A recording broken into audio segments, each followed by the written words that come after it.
થતું હોય કે ભાઈ તમારો સીમ છે ને તમે આ રીતનું ખેંચો કે આ રીતનું ખેંચો, માનજો એ ખરું કે આપણા ભાઈઓ છે એમ કરીને સંપીને એ કાર્ય કરો।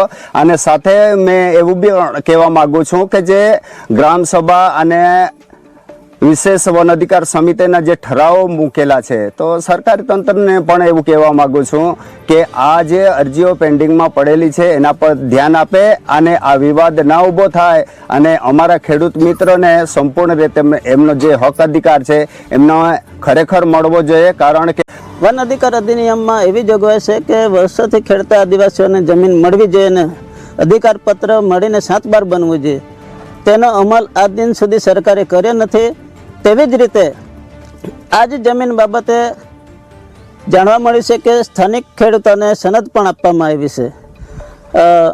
પ્રાંતના વહીવટદાર કચેરી માંડવી સુરત એમના થકી જ અધિકાર પત્ર આપવામાં આવ્યા છે। તે હાલમાં વિવાદ કેમ ઊભો થયો? વર્ષોથી ખેડે છે તો તમે જાણો છો, તેમ છતાં આજ દિન સુધી તમારા નિવેદનો નથી, રાજકીય આગેવાનો કે સ્થાનિક આગેવાનોના આદિવાસીના સમર્થનમાં નિવેદનો નથી।